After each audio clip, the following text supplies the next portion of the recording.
Their responsibility is to make sure that their employees are thriving, productive, and are able to have an environment in which they can do their best work in the most efficient manner. Hello, everyone. Thank you so much for joining us today. I am so excited to be bringing my friend Paulette Rigo to this conversation. Paulette is an amazing divorce coach with years and years of experience, plus the crazy experience that she had with her own divorce. And so I thought it was really important today to bring her to kind of share with HR directors what exactly it is that a divorce coach does and brings to the process for your employees. So let me, if you don't mind, I'd like to tell you a little bit about Paulette Rigo. Paulette's personal 8.5-year litigated and appellant experience and expertise makes her strive to create clear, efficient direction, move resiliency through extreme stress, and save precious time and money to create a satisfying solution. As founder of the Better Divorce Academy, she breaks down divorce from the earliest stages of contemplation to the necessary final steps of healing through practical tools, inspiration, and a proven mediation negotiation model. Her specialty is working with clients in high conflict narcissistic abuse divorce. She saves an average of $45,000 to $65,000 in legal fees, 8 to 22 months in court, and a ton of heartache and bad decisions. Her commitment in creating an optimal divorce experience for every family member, particularly the children, is her life's work. Drawing on her 35 years of experience, Paulette is a pioneer in the world of wellness and transformation and brings strength and breadth to her ability to help her clients heal. Better Divorce Academy is an organization dedicated to helping create a better story for everyone involved, no matter what the conflict. She is a best-selling author of The Better Divorce Blueprint, host of the Thriving in Chaos Project podcast, and co-creator of How to Divorce a Narcissist, divorce and mediation consultant, educator, speaker with a passion for attacking challenging relationships, marriage, and divorce positions. As a credentialed mediator and certified divorce coach, Paulette specializes in mediating and coaching women through high conflict, domestic violence, and parent alienation, estrangement, and narcissistic divorce cases. So welcome. I hope now you all understand why I brought my friend Paulette to this conversation. So Paulette, thank you, first of all, so much for being here today. And I wanted to ask you if you would start this podcast with what's the difference between a divorce coach and a therapist? It's a wonderful question. So without further ado, I also want to thank you for reaching out to me and asking me to be a guest. So didn't want to be remiss on that. Number one, understanding that the roles of divorce coaches are very different from therapists. There is definitely a little bit of tiny bit of overlapping when you're talking about straight therapy. And they have the acronyms after their names: psychologist, psychiatrist, licensed clinical social worker, counselor. There are a myriad of different trainings, academia, certifications, education that therapists go through to become a therapist. So that's number one, right? It's really a different education and a different model. But the overall approach of a therapist is to really look at a situation and understand the client's experience so that they can perhaps, depending on their criteria, diagnose a mental health concern or mental health condition, not only with themselves, but maybe a partner or a family member, somebody that may influence the divorce or any situation, right, at hand. They typically are not experts in divorce. Therapists tend to be aware of all different family dynamics, life situations. So a therapist does a deep dive into a problem, an issue, a concern, assisting them in identifying the source of the issue and resolving them so that they no longer are held back.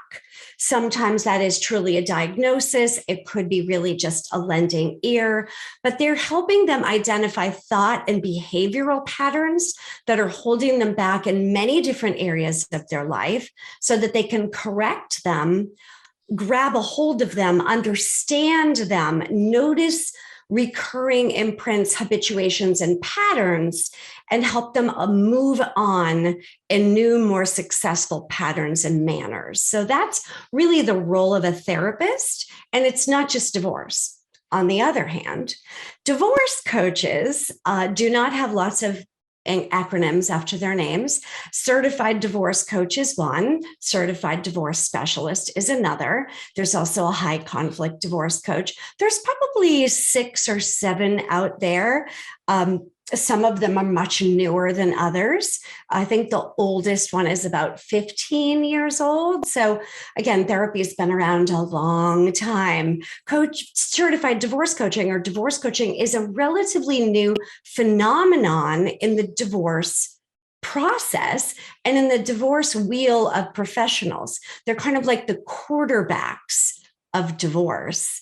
Now, unlike therapists who are experts or in many different areas or wheelhouses of different areas of people's lives, not so the same with divorce coaching. Divorce coaches focus primarily 100% on divorce. Now, of course, divorce incorporates all aspects of people's lives. So that's where the confusion, the overlap might be. On one hand, you have the psychological, mental, emotional side of divorce, the way people think, the way they feel, and the way they identify with their emotions. Then you get the physical, sexual aspects of marriage and divorce. And you get the spiritual aspect of it, of feeling like your soul is just broken or redefined and it feels a little lost and we just don't know who we are when we're no longer a wife or a husband. We just feel different. And then there's also the co-parenting element of what does that look like? Are we parenting, co-parenting, parallel parenting? There's many different ways of how that is. So that's the other side. But the real genius, I say, of divorce coaching is also understanding the judicial, the legal, the financial, the residential, the lending mortgage, the insurance, the taxes. Not that we're experts in all those. We don't profess to be judges and lawyers and fiduciaries and tax experts, but we understand the role they play, how important they are. And seeing that each one of those elements plays an equally important role. So it isn't just the emotional side or just the legal side, but those two worlds are equally important. In therapy, that's not discussed. It's a different model. So the two are, again, a little bit overlapped in the sense that we do understand that divorce and many other situations in life encompass many other areas of their life.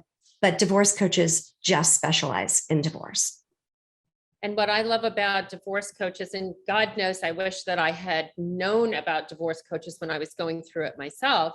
I've mentioned this on other shows. I was being held in contempt of court because I could not get through my financial affidavit. And had I known that there was such a thing out there as a divorce coach, I could have saved myself from that man knocking on my door that day and handing me that envelope that said, "You've been served."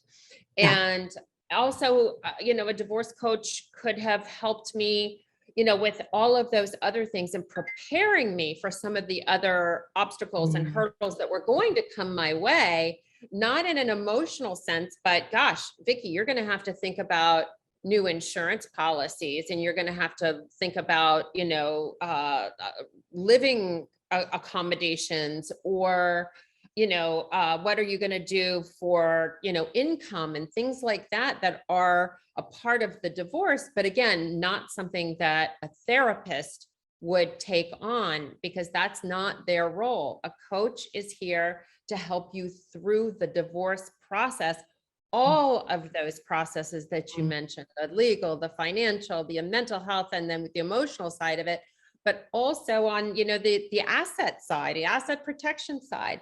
And so that's why I think that divorce coaching brings an area of expertise that all of those others individually of each other don't do. So you're really that guide, that support, that shoulder to cry on for those that need it, but also the words of wisdom to say, this is what's right. And what I love about you is that you'll go over a parenting plan, you'll go over settlement statements, you'll help them interview a new attorney if they need it, or find them a financial advisor. And that's the difference, I think, that the divorce coaches do that therapists are not there to do. So they, that's what I love about what your industry does. So tell me about like the qualifications to be a divorce coach. Well, it's varied, just like therapists are too. There isn't one way to become a therapist, and there isn't one way to become a divorce coach. So for a therapy, normally there's some sort of degree, whether that you decide to do the more medical route and become a psychiatrist or a psychologist versus a counselor that might be a different background. So there's an educational difference, right? With divorce coaching, some people come to divorce coaching, many people, because of their own personal experience through divorce. Sometimes that isn't always the best way to come to it. We don't necessarily come to it for our own, or a coach shouldn't make the decision that I want to be a divorce coach so that I can heal my own divorce wounds, right? So even though my personal experience brought me or propelled me into this work, it wasn't the fact that I needed to feel that the validation or the education so that I personally could heal from it. It has given me a unique perspective and a unique experience because I know viscerally and kinesthetically, not just, hearing, seeing it and learning it and reading about it, but I've been there in the trenches through a trial, a 12-day trial that took place over 9 months with all the preparation that goes before that, the depositions, the interrogatories, the discovery, the sua sponte orders, the gatekeepers, discovery masters, forensic accountants, business evaluators, GALs. I won't bore you, but there's more. And then after, it was a 4-year Massachusetts Supreme Court appellant court process, and only 3% of divorces go to trial, and 1% of that 3% go to the appellant court process. My own attorney even said, "You are the 1%. Of course, I didn't know what that meant at the moment, and I shudder to even have to think about it. But the certification or the training of a divorce coach could be varied. It could be that they came to it from mental health. There are some mental health practitioners that just sort of slide into divorce coaching. There are some retired attorneys that go, "Please don't make me step foot in court again. And I really want to take my expertise and apply it in a more personalized way without the litigation and the paperwork." Not that we don't fill out paperwork too, but it's a different mode. Some of them come to it from the financial point of view. So they're really experts in the world of the finances of marital assets and what's marital property, what isn't marital property. I could keep going, but there isn't really a world out there where maybe people come to. They need to have a love for solutions and being a directed process person. Divorce coaches, to be effective, must be a solution-oriented person. It's either you're part of the solution or you're part of the problem.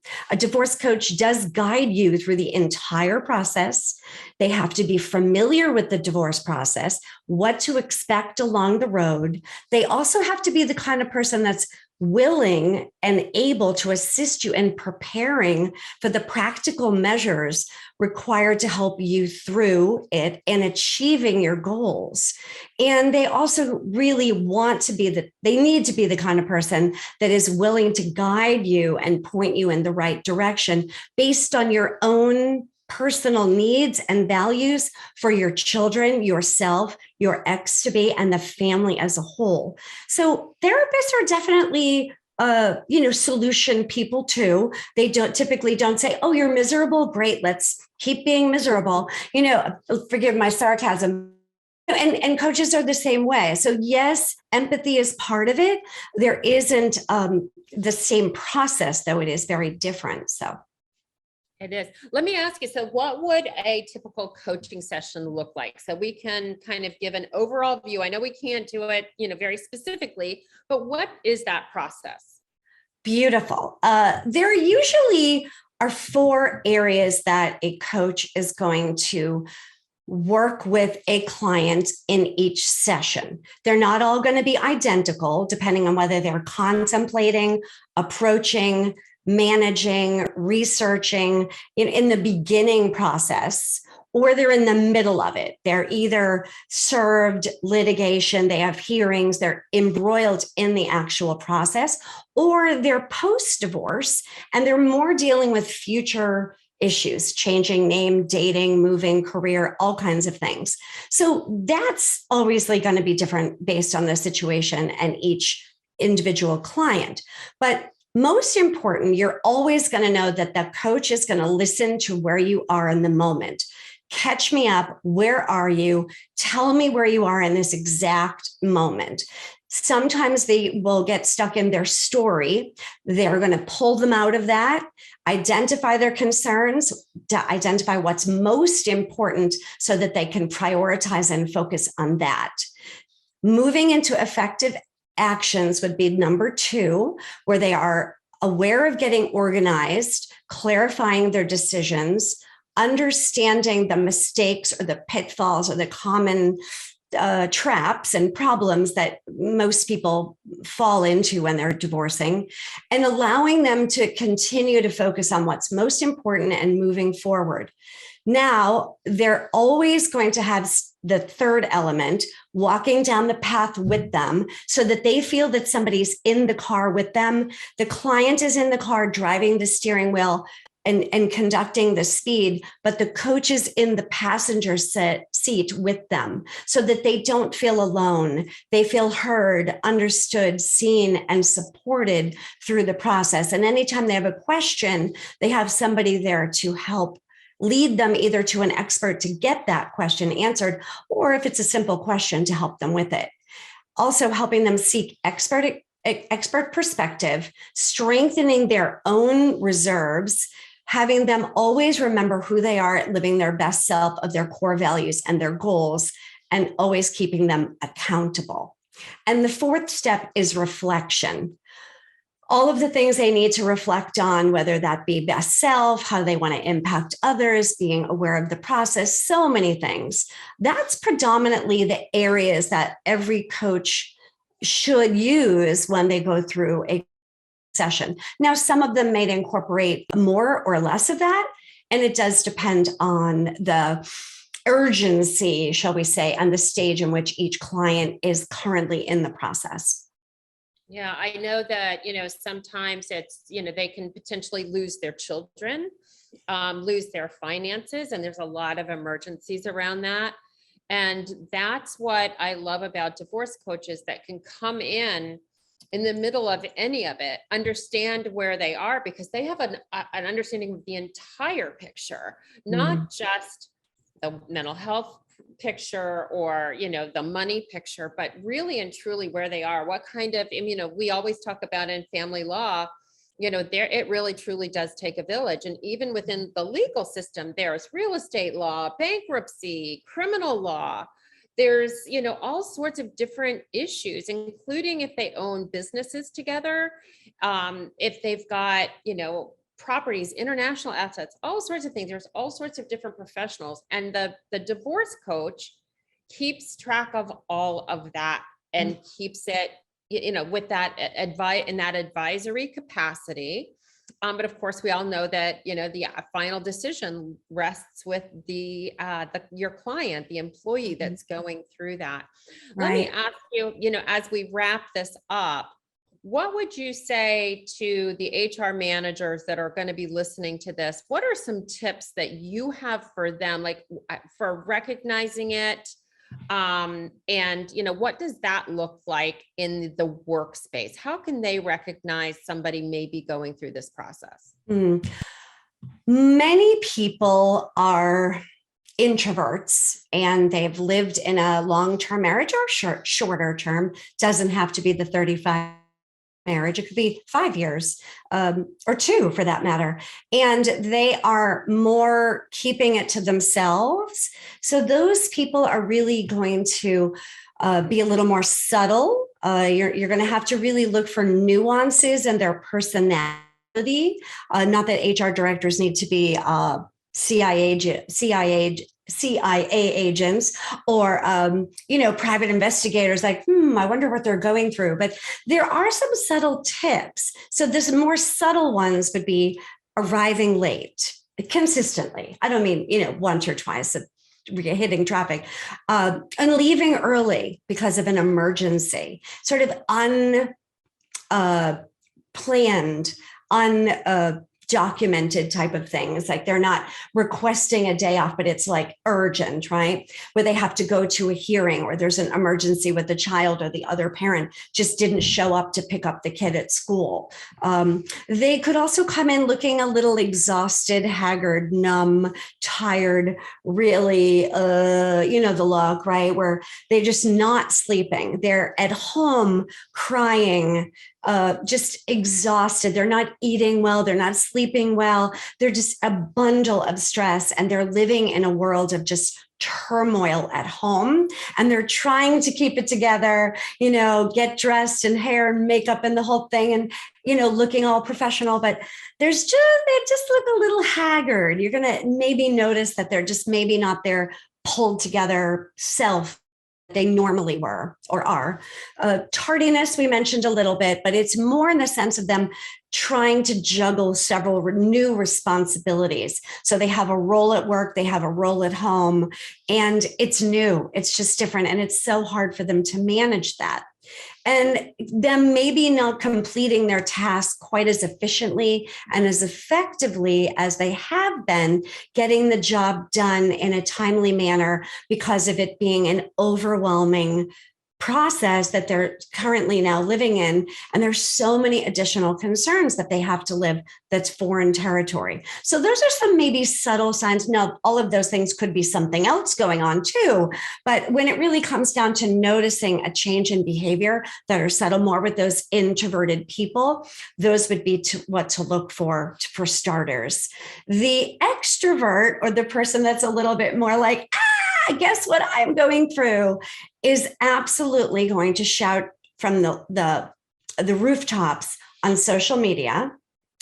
So they're going to be posting and talking and sharing, definitely too much.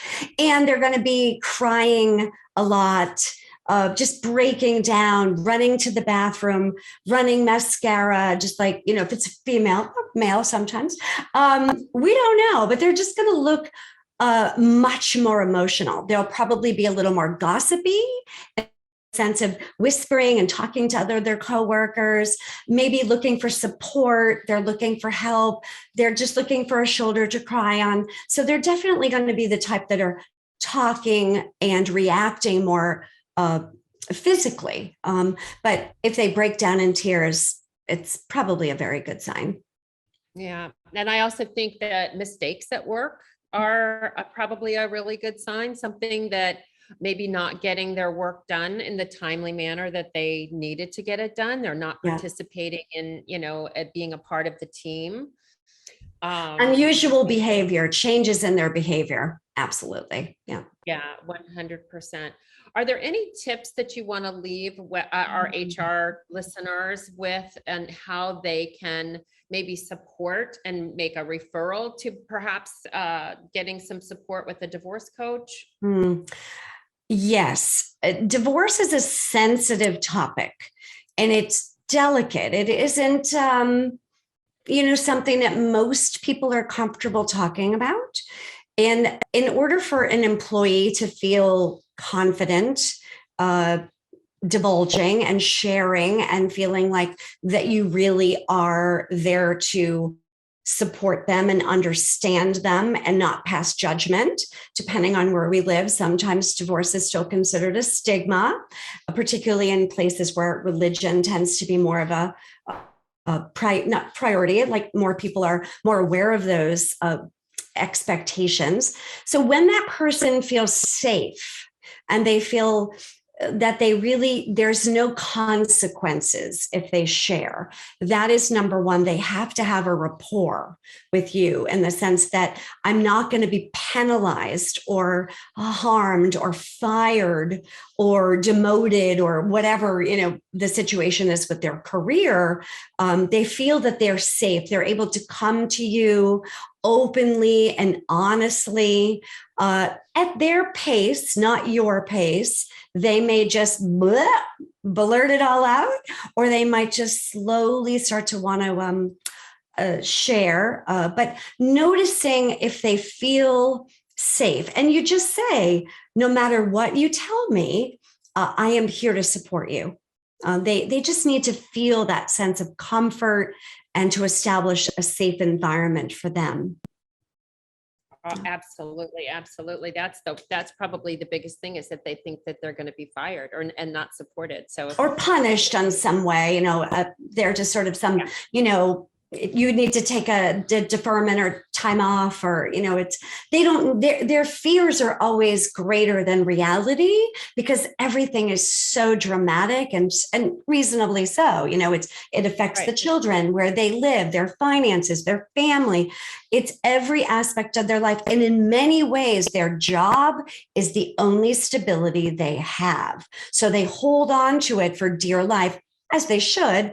Hopefully they respect their career in the company, but they shouldn't feel like just because the rest of my life is falling apart, this is too. If anything, they need to really feel that because the rest of my life is so transient and changing, this is the one part of my life that can give me consistency, continuity, support, and give me that resiliency and confidence that I need to elevate the rest of my life that is just in turmoil, so that they can start to really regain a sense of self-pride, self-confidence. Once they have that, they can get through it with grace and dignity, because they're inspired, educated, prepared, and empowered to do it. The fear level drops, and then the execution moves forward. It's when the fear is so great that they freeze, and they're keeping everything into themselves, so they make so many bad choices. Regret is a horrible thing, and they always want to be able to look back on their divorce with some sense of grace and pride and dignity. I handled myself as best I could. It was the best experience I could create, and I got all the support I could that I needed. That's exactly right. So the last thing is, what do you think the HR needs to say or do, or approach the idea of referring them to a company like Divorce Right and for divorce coaching? HR directors or HR professionals, HR employees, I know where everybody has their own role, right? Just like in every other profession. Right. They are a specialty of being a resource, right? I mean, look at the title, human resource. So knowing that their real job, their responsibility is to make sure that their employees are thriving, productive, and are able to have an environment in which they can do their best work in the most efficient manner for the elevation and the betterment of the company as a whole. And when the HR professional is able to get the right resource to the right employee for the right problem, or, congratulations too. I mean, there's a lot of accolades too. It isn't all like doom and gloom with there's a lot of good things that HR directors can help people with. It isn't just like, oh, you're getting a divorce, let me see if I can get you that professional. But in this particular case, it is important that once you've identified on some level that they are struggling themselves, their child, their cousin, their mother, I mean, it isn't just themselves that are struggling with divorce. People have a need for understanding divorce if their parents are getting divorced. Gray divorce is soaring. So if you're in your 20s and mom and dad are divorcing and they're in their 50s, your life is different. And you're going to go to work crying, maybe not, but at some point you will, crying to your coworkers, oh my God, my parents are getting divorced. And it's going to affect their work, right? So it isn't always the client, the employee that needs the support. Divorce incorporates or encompasses every aspect of life, parents, siblings, or children. Let's say you're in your 50s and your 20-something-year-old is getting a divorce. How are you going to feel when your 26-year-old son, it's going to devastate you, right? You're going to need identified that it is a concern, saying to them, I am not an expert in divorce, but I know someone that is.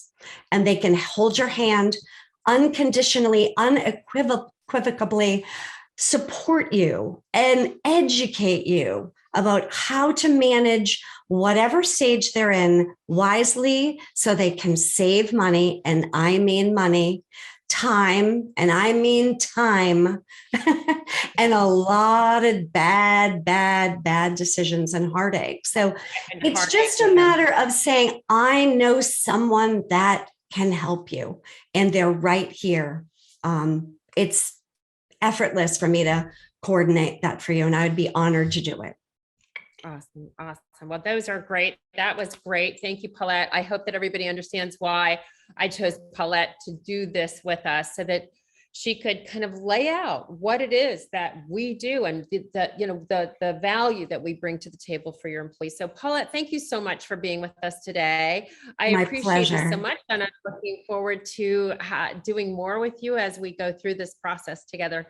Thank you for being a guest on Divorce Right, HR Solutions for Divorce in the Workplace, and we will see you all later. Thank you.